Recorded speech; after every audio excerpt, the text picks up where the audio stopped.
সারা দেশে আগুন জ্বলে উঠছে, চট্টগ্রাম রণক্ষেত্র। কারণ একের পর এক শিশু ধর্ষণের খবর আসতেছে। গত 7 দিনে 5 জন শিশু, মিরপুরে 7 বছরের একজন, সিলেটে 4 বছরের, ঠাকুরগাঁয়ে 4 বছরের, মুন্সিগঞ্জে 10 বছরের, চট্টগ্রামে 4 বছরের, সবাইকে ধর্ষণ করা হয়েছে। নির্মমভাবে রামিসাকে হত্যা করা হয়েছে। 2019 থেকে 2021 এই 3 বছর আইন এবং সালিশ কেন্দ্রের হিসাবেই প্রায় 2778 জন শিশু ধর্ষণের শিকার, যা গত 10 বছরের মোট সংখ্যার প্রায় অর্ধেক। 2020-এ 1018 জন শিশু ধর্ষণের শিকার হয়েছিল হাসিনার আমলেই। আমরা তো 5 জন দেখে হাহাকার করতেছি, তাই না? দেখেন কত কত সংখ্যায় ধর্ষিত হয়েছে। তার মানে ধরেন প্রায় প্রত্যেক 2 দিনে 3 জন করে শিশু ধর্ষিত হইতেছে। ভিকটিমদের বয়স দেখলে স্তম্ভিত হয়ে যাইতে হয়। 49 ছিল 0 থেকে 6 বছরের, 94 জন ছিল 7 থেকে 12 বছরের। চিন্তা করতে পারেন, 103 জন কিশোরী। গত 10 বছরে অন্তত 318 জন শিশু ধর্ষণের পর হত্যার শিকার হয়েছে। হাসিনা মায়া কান্না করতেছে, ওর নাকি খুব কষ্ট হইতেছে, ওর আমলে সবচেয়ে বেশি হয়েছে। দেখেন, দেখেছেন, এইটার তো একটা সামাজিক রাজনৈতিক একটা কারণ আছে, কিন্তু একটা প্যাটার্ন দেখা যাচ্ছে। এই সবগুলো ঘটনা মিলে কিছুদিন ধরে কিছু ঘটনা ঘটতেছে। আমি এক এক করে আপনাদেরকে বলতেছি। শিলং সালাউদ্দিনের একেবারে মাটিতে হুতাই দিছে। দেখেন পাবলিকে ভুয়া ভুয়া করতেছে চারপাশে ঘিরে ধরে।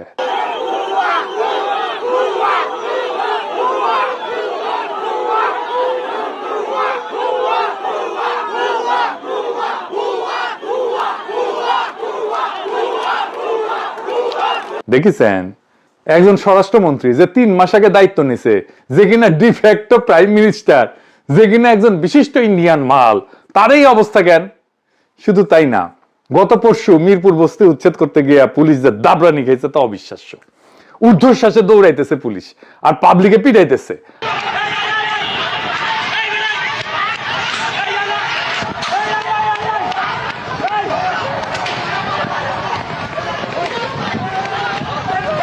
হাসিনার পুলিশ দাবরানি খাইছে 3 টার্মের পরে, আর বাংলার লুথার কিং এর পুলিশ দাবরানি খাইলো 3 মাসের মধ্যে। রামিসার হত্যাকাণ্ডের বিচারের দাবিতে সারা দেশে হইতেছে বিক্ষোভ। দেখেছেন?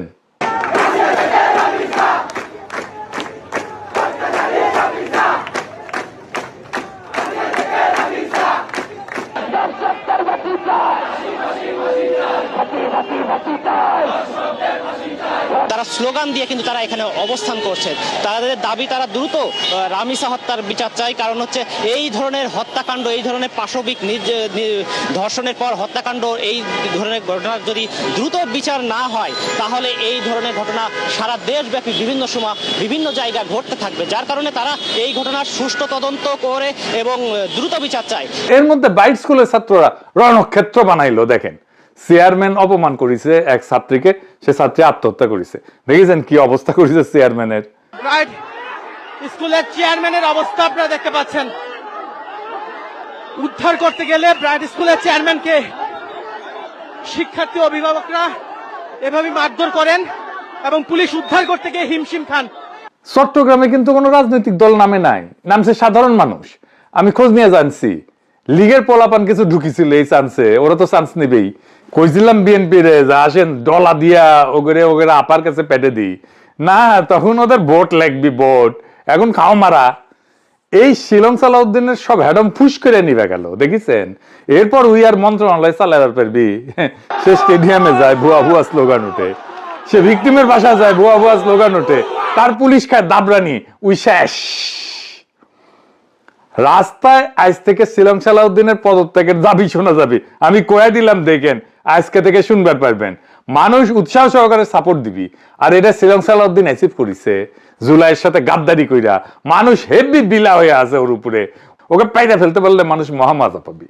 এক সপ্তাহ অন্তত 5টা আলাদা ফ্রন্টে সরকারের কর্তৃত্ব চ্যালেঞ্জ হয়েছে, আর এইটা ক্ষমতা নেওয়ার 3 মাসের মধ্যে। এখন দেখেন সরকার একা, ইউনূস সরকার কিন্তু এমন বেড়াঝাড়া করে ফেলে নাই। আমি কইতেছিলাম এই সরকার জনগণের সমর্থন হারাইতেছে দ্রুত, তার ভিজুয়াল সিগন্যাল পাইতেছেন এখন সবাই। দেখেছেন বাংলার লুথার কিং দেশে ফিরে কইছিল নাগরিকের জন্য নিরাপদ জীবন নিশ্চিত করবে, এটা ছিল তার সেন্ট্রাল স্লোগান। এটা নিদারুণ ভাবে ব্যর্থ হয়েছে। যাই হোক, আমাদের শিশুদের জীবন কেমনে নিরাপদ রাখবো সেটা নিয়ে আলাপ করি। আমরা যদি ডেটা দেখি তাহলে দেখবো মাত্র 3.5% ধর্ষণ মামলা আদালত পর্যন্ত যায়, এবং এর মধ্যে মাত্র 0.37% মামলায় শাস্তি হয়। 0.37, 1%ও না, 0.5%ও না। মানে প্রত্যেক 10,000 ধর্ষণে মাত্র 37 জন শাস্তি পায়। 10,000-এ 37 জন, বাকি 9,963 জন মুক্ত। অপরাধ করলে ধরা পড়বে না, আর ধরা পড়লে শাস্তি হবে না। এই জন্য রামিসার বাবা বলছে আমি বিচার চাই না। বিচার করেন নাই আপনারা। আমি কিছুই চাই না, বিচার আপনারা করতে পারবেন না। আপনাদের এই ধরনের কোনো রেকর্ড নাই, আপনারা পারবেন না। আমার মেয়েও ফিরে আসবে না। আপনারা বিচার করতে পারবেন? পারবেন না। আপনারা কোনো এক্সাম্পল দাঁড়া করাতে পারবেন? পারবেন না। আমার থেকে স্টেপ নেবেন, স্টেমে লিখে তো নেবেন? পারবেন না। আপনারা পারবেন না, আপনারা পারবেন না। এটা বড় যুবক 15 দিন, এরপর আরেকটা বড় কোনো ঘটনা পড়বে, এটা ধাওয়া করে চলে যাবে, শেষ। শেষ। এটা শুনেছেন 2024-এর জুলাই আগস্টের পর সরকার বদলাইছে 2বার, 1বার না। কিন্তু আদালত, পুলিশ, উকিল এই কাঠামো এটা বদলায় নাই। 15 বছরের অবিচারের যে মেমোরি, যে স্মৃতি জনতার মনে আছে, অপরাধীর মনেও আছে। সেই জন্য রামিসার বাবা বলে আমি বিচার চাই না, আর যে অপরাধী সে অপরাধের পর অপরাধ করেই যায়। আমাদের বিচারের হার 100% করতে হবে। বিচারের এডিটেড ফুটেজ প্রচার করতে হবে, রায় হবে প্রকাশ্যে। বাংলাদেশে বাঙ্গুদের মধ্যে একটা ধারণা আছে দ্রুত বিচার মানে অবিচার। শুনেন শিলং সালাউদ্দিন কি বলে। আমরা এখন মধ্যযুগে নাই, আমরা আধুনিক যুগে। আইন সংস্কারটা একটা চলমান প্রক্রিয়া। সমাজের চাহিদা অনুসারে, সময়ের চাহিদা অনুসারে সকল আইনকে আপ টু ডেট করতে হয়। আবার কিছু কিছু ক্ষেত্রে এটাও চিন্তা করতে হয় যে খুব সংক্ষিপ্ত বিচারের মাধ্যমে আবার অবিচার করা হচ্ছে কিনা। শুনেছেন আমেরিকায় 6 মাসের মধ্যে অধিকাংশ বিচার সম্পন্ন হয় কেমনে? বাংলাদেশে কেন 5 থেকে 7 বছর লাগবে? আসিয়ার মৃত্যুর পর তদন্তের সময়সীমা 30 দিন থেকে কমায় 15 দিন করছে, এবং বিচার শেষ করার সময়সীমা 180 দিন থেকে কমায় 90 দিন করছে। 90 দিনের মধ্যে বিচার করতে হবে সবগুলো কেসের। মামলা কেন দেরি হয় জানেন? আসেন সেটা একটু দেখি। ফরেনসিক ক্যাপাসিটি সবচেয়ে জরুরি, এবং এটা নিয়ে কেউ কথা বলে না। বাংলাদেশের ন্যাশনাল লেভেলে একটাই ডিএনএ ল্যাব আছে, ঢাকা মেডিকেলের NFDPL। 2006 থেকে মার্চের 2025 পর্যন্ত প্রায় 35,000 স্যাম্পল আসছে 10,885টা মামলা থেকে। 35,000 স্যাম্পল 10,885টা মামলা থেকে। তার মানে একটা মামলা থেকে 3টার মতো স্যাম্পল আসছে, যার মধ্যে 65% হইতেছে ধর্ষণের মামলা। সিআইডির একটা আছে আলাদা। এই দুইটা দিয়া পুরা দেশের কাজ চলে। ফলাফল কি? 2024-এর শেষ পর্যন্ত 789টা মামলার তদন্ত আটকায় আছে শুধুমাত্র ডিএনএ রিপোর্টের জন্য। তাইলে চিন্তা করেন, শুধু ডিএনএ রিপোর্টের জন্য মামলা আটকে আছে। বছরের পর বছর ভিকটিমই মারা যায়, সাক্ষী পাল্টায়, আসামি জামিনে বাইরে হয়ে যায়। আর দেখেন এপ্রিল 2025-এ নতুন অর্ডিন্যান্স করছে, ধর্ষণ মামলায় ডিএনএ টেস্ট বাধ্যতামূলক রাখা হয় নাই, যেটা 2020 সালে সংশোধনীতে বাধ্যতামূলক রাখা হয়েছিল। তার মানে বিচারের ভিত্তিটাই উঠাই দিল ইউনূস সরকার। কেন? কারণ ল্যাব নাই, রিপোর্ট নাই। তাহলে আইনি বাধ্যবাধকতা থাকলে তো মামলা চলে না। সমাধান কি হওয়া উচিত ছিল? সমাধান ছিল ল্যাব বানাও। সমাধান কি হলো? আইনি তুলে দাও। মহা মজার মজা। এই হইতেছে আসিফ নজরুলের কাজ। আমাদের প্রত্যেকটা বিভাগে একটা করে মোট 8 থেকে 10টা পুরোপুরি সজ্জিত ফরেনসিক ল্যাব দরকার। 15 দিনের মধ্যে ডিএনএ রিপোর্ট আসতে হবে। আর কি করতে হবে? জাতীয় সেক্স অফেন্ডার রেজিস্ট্রি করতে হবে। যাদের শাস্তি পায় যে সমস্ত অপরাধী, ওরা পাবলিক ডেটাবেজে ওদের নাম, ছবি, ঠিকানা, অপরাধের ধরন এগুলো সব থাকবে। স্কুলে চাকরি দিতে গেলে, মাদ্রাসায় হুজুর রাখতে গেলে, গৃহশিক্ষক রাখতে গেলে, বাসা ভাড়া দিতে গেলে, এতিমখানায় কেয়ারটেকার রাখতে গেলে, দারোয়ান রাখতে গেলে চেক করা যাবে। ইন্ডিয়ায় আছে NSDO বলে, আমেরিকায় আছে, আমাদের কেন থাকবে না? আর একটা জিনিস, শিশুদের উপরে যারা যৌন নির্যাতন করে তারা ভিকটিমের পরিচিত। বাসায় অ্যাক্সেস আছে, বা শিশু চেনে এমন কেউ, এটা সামলানোর জন্য কি করা লাগবে? অপরাধী পরিবারকে পাবলিক করে দিতে হবে। অপরাধ নিশ্চিত হবে, পরিবারকে পাবলিক করে দিতে হবে, ভিকটিমকে না। দেখেন এখন কি হয়, গ্রামে 4 বছরের মেয়ে ধর্ষিতা হয়েছে, মেয়ের পরিবার গ্রাম ছেড়ে পলায়, মেয়ে স্কুল বদলায়, নাম বদলায়, ছোট বোনের বিয়ে আটকায়, বাবা মসজিদে যাইতে পারে না, ধর্ষক সে গ্রামে থাকে, তার পোলা একটা স্কুলে পড়ে, তার মেয়ের বিয়া হয়, পোলার বিয়া হয়, জীবন চলে। এইটা কোনো অ্যাক্সিডেন্ট না, দুর্ঘটনা না, এটা একটা সিস্টেম। ইজ্জতের দাম দেয় ভিকটিম, ধর্ষক না। তাই ধর্ষকের পরিবার তাকে আগলায়, ঘুষ দেয়, মীমাংসা করায়, সাক্ষীকে চাপ দেয়, কারণ পরিবারের এখানে কোনো ক্ষতি নাই। এই পরিবারের ক্ষতি বসান, পরিবারের ক্ষতি বসান। অপরাধ নিশ্চিত হইলে, শাস্তি হইলে ধর্ষকের নাম, ছবি, ঠিকানা পাড়ার মোড়ে বোর্ডে বোর্ডে টাঙাই দিতে হবে, 10 বছর ধরে থাকবে ওখানে। বাবার নাম, ভাইয়ের নাম, পোলার নাম সব, মায়ের নাম সব। পোলার স্কুলে নোটিশ যাবে ওর বাপ ধর্ষক, ভাইয়ের অফিসে নোটিশ যাবে যে ওর ভাই ধর্ষক। ওয়েবসাইটে সার্চ দিলে প্রথমেই আসবে এইটা, ধর্ষকের পুরা পরিবার মানুষ জানবে এইটা ধর্ষক পরিবার। গ্রামে যেমন ডাকাত পরিবার থাকে না, এরকম ধর্ষক পরিবার থাকবে পাড়ায়, আমরা জানবো যে এই হচ্ছে ধর্ষক পরিবার। এতে কি হবে? 3টা কাজ হবে। 1, পরিবার নিজেই পাহারা দিবে তখন এরকম কারো খেসলত থাকলে। 2, লজ্জা এটা উল্টায় যাবে, এখন লজ্জা যায় নিচের দিকে মেয়ের শরীরে, মেয়ের পরিবারে, এখন যাবে উপরের দিকে ধর্ষকের পরিবারে। 3 নাম্বার, ভিকটিম মাথা তুলে হাঁটবে, ধর্ষকের বাবা মসজিদে যাইতে পারবে না। বাংলাদেশে শিশু ধর্ষণের সমস্যা আইনের না, সমাজের। আইন আছে, করা আইন আছে, কাজ করে না কেন? কারণ সমাজ ধর্ষককে আগলায় রাখে, পরিবার ধর্ষককে আগলায় রাখে। সমাজ আগলায় কেন? কারণ আগলানোয় সমাজের কোনো নিজের খরচা নাই তো, সমস্যা নাই তো, খরচা বসান ওইখানে। ধর্ষকের পরিবারকে ধরেন, বংশকে ধরেন, পাড়াকে ধরেন, সবাইকে দায়ী করেন। এটা কোনো নতুন বুদ্ধি না, এটা জুডোর প্র্যাকটিস। প্রতিপক্ষের জোরই প্রতিপক্ষের বিরুদ্ধে ফেরায় দেওয়া। এই সমাজের জোর কোথায়? সম্মান একলার না তো, গোটা বংশের। লজ্জা একলার না, গোটা পরিবারের। তাহলে অপরাধের দায় কালেকটিভ হোক। যেই সমাজে সব ভাগাভাগি, সেই সমাজের দায়ও ভাগাভাগি করতে হবে। এটা ছাড়া অপরাধ কোনোদিন থামবে না। আমাদের শিশুদের রক্ষা করার জন্য এর চাইতে উত্তম কোনো পথ নাই, এই পথ গ্রহণ করতে হবে। আর এই অপদার্থ স্বরাষ্ট্রমন্ত্রী ইন্ডিয়ান মাল শিলং সালাউদ্দিনকে বরখাস্ত করতে হবে। ইনকিলাব জিন্দাবাদ। ভারতের যে জনতা পার্টি, মোদীর দল, বিজেপির সাম্প্রতিক যে নির্বাচনের ফলাফল আসছে, পশ্চিমবাংলায় শুভেন্দু অধিকারীর নেতৃত্বে তাদের যে ব্যাপক কারচুপি এবং ইঞ্জিনিয়ারিং ইলেকশন করে তারা জিতে আসছে, এর প্রেক্ষিতে আমাদের বাংলাদেশে একটা অনেকগুলো তর্ক তৈরি হচ্ছে আর কি।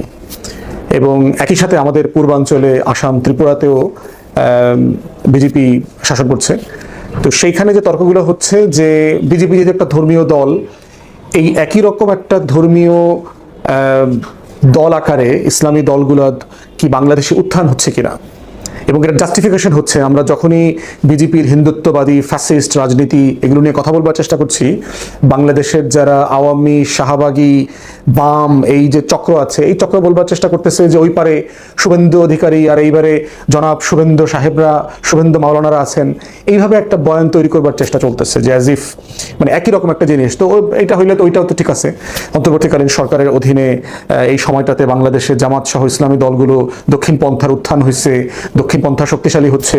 কিন্তু গত দশক ধরে যে ভারতে দক্ষিণপন্থা, চরমপন্থা একটা বিজেপি সন্ত্রাসী রাজনৈতিক গোষ্ঠী যে ক্ষমতা দখল করে নিয়েছে, এইটার আলোচনা কিন্তু আমাদের বাংলাদেশের যারা শাহবাগী শুভেন্দুরা আছে তারা এটা নিয়ে কথা বলছে না। তারা খুবই চুপচাপ যে আসলে এখানে কি হয়ে গেছে।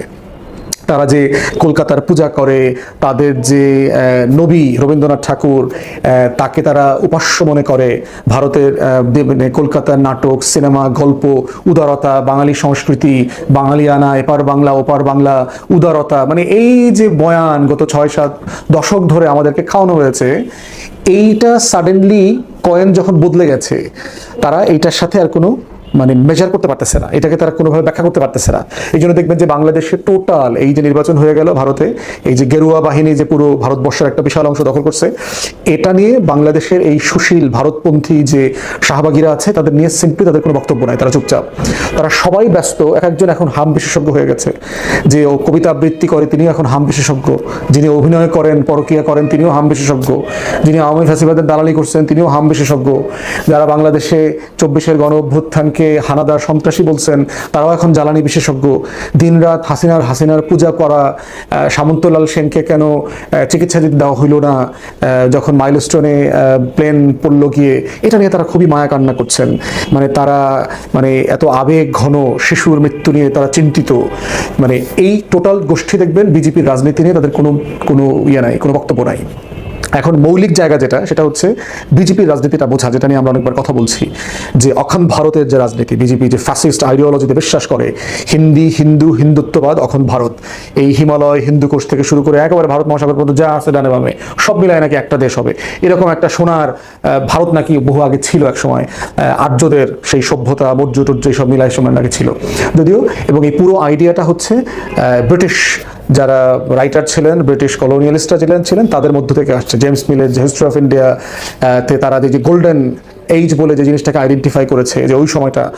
পরে দ্বিতীয়ত সময় হচ্ছে বারবারিয়ানদের কথা বলা হচ্ছে, যে ইনভেডাররা আসছে, ফরেনাররা আসছে, মানে মুসলমানদেরকে বিন করেছে, তারা যে 600, 700, 800 বছর শাসন করেছে। এইটা হচ্ছে ভারতের যে হিন্দু সভ্যতা ছিল এটাকে ধ্বংস করে দিয়ে গেছে। আর সর্বশেষ আসছে ইউরোপিয়ানরা, তারা হচ্ছে তাদের মুক্তির দূত হিসেবে আসছে, তাদেরকে বাঁচানোর জন্য আসছে। তারা এসে মুসলমানদেরকে, মোগলদেরকে, নবাবদেরকে সরায় আবার তাদেরকে ক্ষমতা দিয়ে গেছে। এই যে মানে ক্ষমতার মানে ফেনোমেনা আকারে তারা যেটা জিনিসটা বলেছে, এইটা হচ্ছে এই হিন্দুত্ববাদী রাজনীতির জায়গা। এবং তাদের এই কল্পিত রাষ্ট্রটা হচ্ছে ওই রাষ্ট্র, ওই যে আর্য সভ্যতার রাষ্ট্র, যেটা একটা সোনার হিন্দুস্তান ছিল আর কি। এবং হিন্দুত্ববাদ নামক যে আইডিয়াটা, এইটা ম্যাক্স মুলার নামে আরেকজন ইউরোপিয়ান স্কলার আছে, তার আইডিয়া থেকে তারা কয়েন করেছে যে এটা কোনো ধর্ম না, এটার একটা কালচারাল সভ্যতাগত জায়গা আছে।